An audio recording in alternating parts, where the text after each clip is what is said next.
जय हिंद दोस्तों, मैं हूं अरविंद। एक बार फिर से स्वागत है आपका अरविंद क्लासेस पर।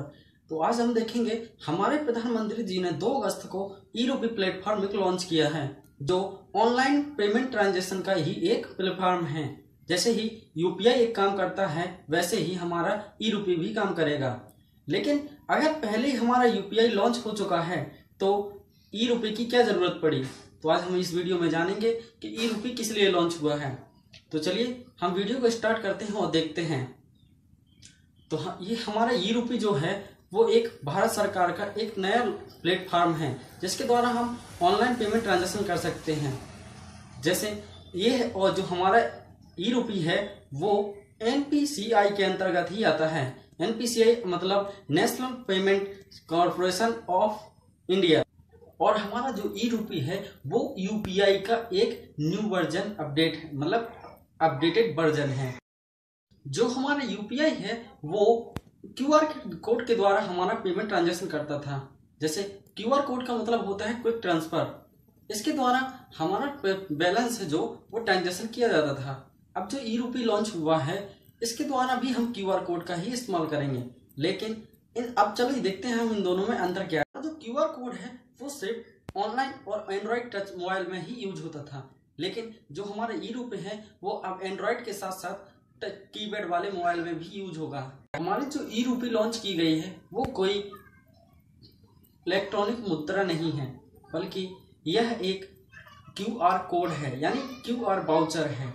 एग्जाम्पल से समझते हैं कि जैसे मान लीजिए भारत सरकार ने हमें 2000 रुपये का खाद खरीदने के लिए किसान को पैसे भेजे। अब वह किसान चाहे कि अरे हमारे पास 2000 रुपये तो आ ही चुके हैं, चलिए इसके हम शराब पीते हैं। वो शराब की दुकान के पास जाएगा, जो उसके पास क्यूआर कोड भेजेगा वो उससे दुकानदार से बोलेगा कि इस क्यूआर कोड से आप पेमेंट ट्रांजैक्शन कर लीजिए। जब वह क्यूआर कोड स्कैन करेगा तब वह अनवैलिड बताएगा, क्योंकि वह सिर्फ खेती के जो चीज़ें ज़रूरतें हैं उसके लिए ही उपयोग किया जा सकता है, और वह जो खेती से संबंधित दुकानें हैं उसके पास ही उसका पेमेंट ट्रांजैक्शन हो सकेगा। तो आप समझ गए होंगे कि क्यूआर किस लिए उपयोग है। चलिए हम दूसरे एग्जाम्पल समझते हैं। मान लीजिए हमारी जो जियो कंपनी है वो अपने वर्कर यानी एम्प्लॉय को किसी त्योहार, जैसे मान लीजिए दीपावली पर, उन्होंने 2000 रुपये का बोनस दिया।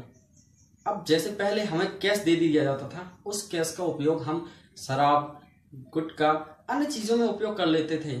लेकिन जो हमारी कंपनी है वह मिठाइयों और अन्य चीज़ों के लिए हमें ज़रूरत की चीज़ें देने के लिए ही देती थी। तो जो हमारे पास जो कंपनी है वो हमें एक क्यूआर कूपन देगी, जिसके माध्यम से हम सिर्फ मिठाइयाँ और अन्य कपड़े ही खरीद सकेंगे। वह जो कूपन होगा वो सिर्फ कपड़े की दुकान पर ही वैलिड होगा, और अन्य दुकान पर आप जाएंगे तो वह वैलिड नहीं होगा। तो आप समझ गए होंगे कि क्यूआर कोड किस लिए उपयोग किया है। तो चलिए हम देखते हैं। मुझे आशा है कि आपको ई-रूपी और यूपीआई में समझ आ गया होगा, और जो हमारा ई-रूपी है वो कीपैड पर भी काम करेगा। भारत सरकार, जैसे मान आपके पास एंड्रॉयड मोबाइल है तो आपके पास क्यूआर कोड भेजा जाएगा, और अगर आपके पास कीबोर्ड मोबाइल है तो उस पर एक क्यूआर कोड भेज दिया जाएगा, जिससे उस कोड से आप ऑनलाइन पेमेंट ट्रांजैक्शन कर सकते हैं। जिसके लिए आपको क्यूआर कोड यानी जो दिया गया है उसी के लिए आप यूज कर सकते हैं, ना कि अदर चीज़ों के लिए आप यूज नहीं कर सकते हैं। तो आशा करता हूँ कि आपको वीडियो समझ में आया होगा।